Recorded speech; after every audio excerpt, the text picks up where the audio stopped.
Alright, this video is going to be about why women are more likely to lose their interest in sex than men.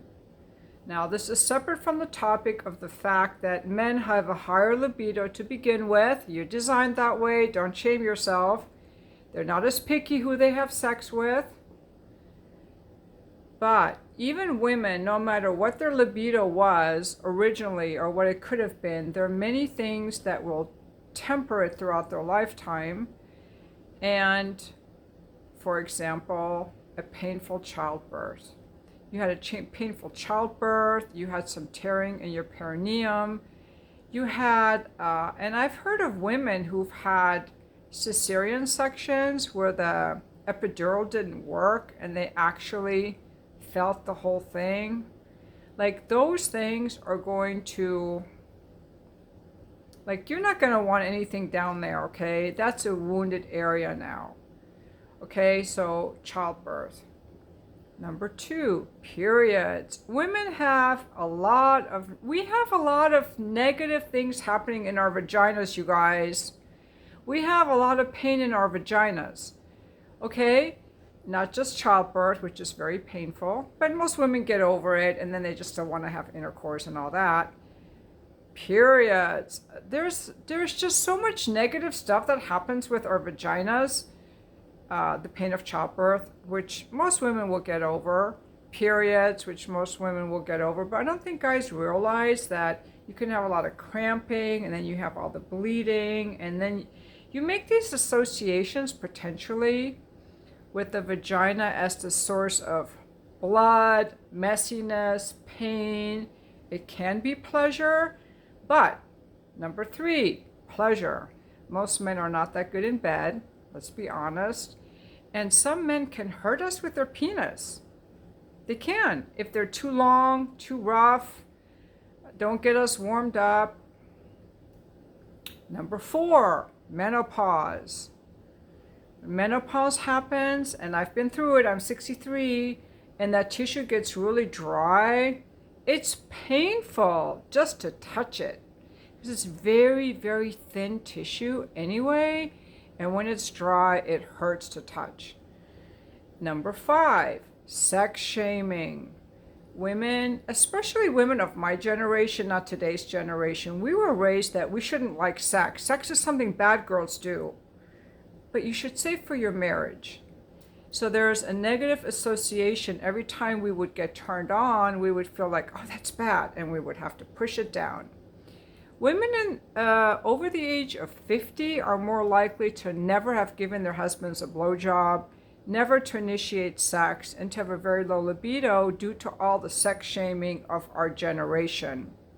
And by the way, that sex shaming was only came about because the religions or the government or whatever, they were trying to encourage men to be there for raising their children. It was all, the sex shaming came about to prevent children out of wedlock. But the way that they did it, they didn't tell men to stop fucking women. They told women to stop fucking men. And so the sex shaming fell all on the women to protect society and to protect children. Let's see. There's one more reason. Number 6, sexual abuse. Now, there are boys who are sexually abused. Let's not forget that boys are also sexually abused. However, the majority of sexual abuses are done by men to boys, but mostly to women. So women who were sexually abused are going to have, they're either going to become nymphomaniacs or they're going to start having a lot of physical trauma symptoms and a lot of different symptoms around their sexuality, and all this is very understandable. So for all these reasons, women are more likely to lose their libido over the years or to never have found it in the first place. And so much of this is societal and how women were raised, but also part of it is our biology. I'm just thinking about this because I was thinking about Epstein and all of the pedophiles in our society, And the way that this Epstein intelligence ring worked is that they would, Epstein did money laundering, and he ran a pedophile ring of underage prostitutes, sex trafficked women that came from broken homes, because women from healthy homes are not going to have sex with disgusting men. And I won't mention the names, I don't want to get sued, but Alan Dershowitz, if he's on the list. And by the way, Megyn Kelly says no way. She is such a fan of him, and she kisses his ass just like she kisses Trump's ass, because she said, and I am digressing here briefly, that, oh, Trump is so great, he was even nominated for the Nobel Peace Prize by the war criminal Benjamin Netanyahu. Okay, Megyn Kelly, go get lost. You lost your credibility right here with me. Anyway, getting back to the point is that women have had a lot more negative experiences in our genitals than men. Men always want their penises touched. Believe me, I know. Because I'm like, do you want your dick touched? And they're like, yeah. Anytime, now, yes, that feels good. Women do not want to be grabbed by the pussy. I know Trump said you can grab him by the pussy, but they let him. Or maybe they were turned on by him in that moment, but it doesn't feel good. I don't want to be grabbed by my pussy. It doesn't feel good. Men would like to be grabbed by their penises anytime, anywhere. They love it. Our bodies are different. And because women's bodies are more delicate in the genital area, our genitalia is internal, and we have the experiences of not just pregnancy, childbirth, menstruation, and the cramping that goes with it. Men who are too rough in intercourse, who are not wet enough, men who are not sensual enough when they're having intercourse with us, or how they're touching us with their hands or their mouths, the sex shaming that we get, and the women who have had to endure physical abuse during their lifetime. And I think I summarized the whole list. I hope I remember. Those are going to lead to loss of libido, and it's very understandable. It's very understandable. Very understandable. Ladies, this is my tip for you. Okay, this is for you ladies. Your mouth has to be the spokesperson for your vulva. When I say vulva, I'm speaking about the labia majora, minora, the vagina, the clitoris, the whole thing. You should get out a book and see that the clitoris is this 4 inches of internal tissue that runs under the labia. All of the touch that you have, you have to speak up, because a lot of men don't know what you like, and a man worthy of touching you wants to know what you like and is going to want you to enjoy yourself. Those Epstein guys, the guys that were on the Epstein list are damaged. Emotionally damaged. And a lot of men who are emotionally damaged, Witkoff, Trump, whatever, Netanyahu, the German president, I'm so ashamed of my country of Germany, they have no emotions. They see people as objects. They're all in their head. They're trying to get power. These men are not, believe me, they're not good in bed, because any man who's good in bed, you have to be tuned into your partner, whether you're a woman or a man, so that you have to be embodied to enjoy yourself and tune into your partner. And if you're having sex with someone who's obviously not enjoying themselves or faking it, and you don't care, then you're a damaged individual and you can't be good in bed. Okay, I digress again. This is a tip. We ladies especially, because with men you can't do that much that goes wrong. I mean, men have their own preferences, but you can pretty much just stroke their cocks, they're going to love it. And I'm exaggerating, they all have their own preferences. But with women, we have a lot more individual preferences on what we like and what we don't like. Okay? Not everyone wants their nipples licked and touched. Some women just like their breasts rubbed. Some women don't like their nipples touched. Some women only like their nipples touched when they're super turned on already. Some women need a lot of foreplay for intercourse. Some don't need that much. And I'm just really making this very short. But the point is that you cannot rely on the man to know what to do. because every woman is different and you're unique. So my advice to you ladies is to speak up for what you like and what you don't like, and any man worth having sex with is going to be interested in knowing what you like and what you don't like. So some people may need to go see a sex therapist. I don't do that. I don't work with that, but some people may need to see a sex therapist. Some people, like one exercise I would recommend, ladies, is that you write a letter to yourself, to your body, to your genitals specifically. Just write a letter to your genitals.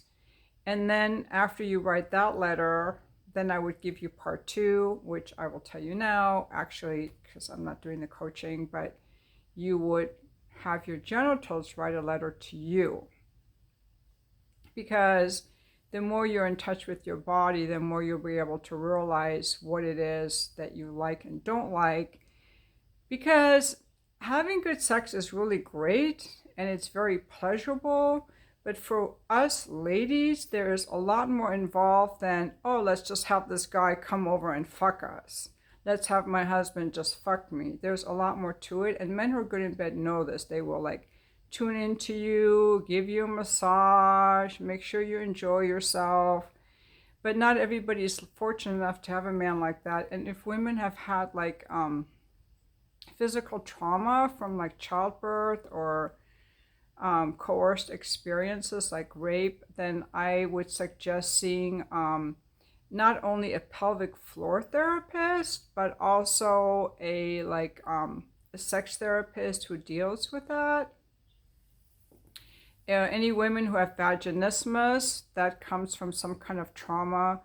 There's a video I made a while back. I'm not going to link it. I don't feel like looking for it, but it was a couple who wrote a book, a religious couple, and they found in their survey of 25,000 couples that the rate of vaginismus, or tight vagina, frozen vagina, rigid, that's painful for intercourse, is as high among highly religious women as it is among women who were raped, because the highly religious women were taught, your body is for your husband. It's not for you. And so they were taught growing up that they have no autonomy over their body, and that loss of autonomy feels to their body like the women who were raped. So this I found a very fascinating study. And the couple who wrote the book, the woman was saying how she was so excited about when she would finally marry her husband. He's the co-author of the book. And then she read this Christian book about how a wife must offer her body to her man. And it turned out that then she had vaginismus for the first 2 years of their marriage, and he didn't even know. And now he writes about how he feels so guilty for not even knowing, but she pretended to like it, and he was not tuned into her, and he couldn't tell that she was faking it. So I thought that was very interesting. But you don't ever hear a complaint from men. I've never heard a man say, oh, I fucked this woman, her pussy was so tight, my cock was just hurting. But a woman's vagina can definitely feel pain if she's too dry, if the man's penis is too big for her vagina. Like the average vagina is probably only 3 inches long, and guys think they want to have an 8-inch dick. Why? Why do you want to have an 8-inch dick? It's useless. Unless you're with like a really tall woman with an oversized vagina, it's useless because you see it in porn. So don't watch that stuff, okay? There's a reason the average penis is 5.5 inches long, because anything more than that, women wouldn't even want you. I know there's some size queens out there, but I'm just saying there's just a lot of very negative information out there. And yeah, even men with 4 and 5 inch penises find women who love them and love fucking them. So there you go. Anyway, I've said enough. I need to go to bed. It's been a super long day. I guess I didn't need these glasses to make this video.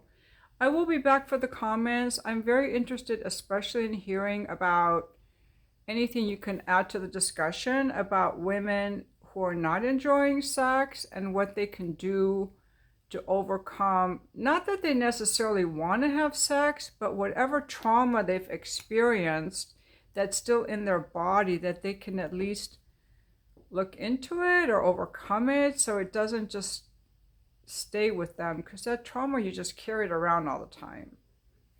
And that's it for me, and thank you for watching my video.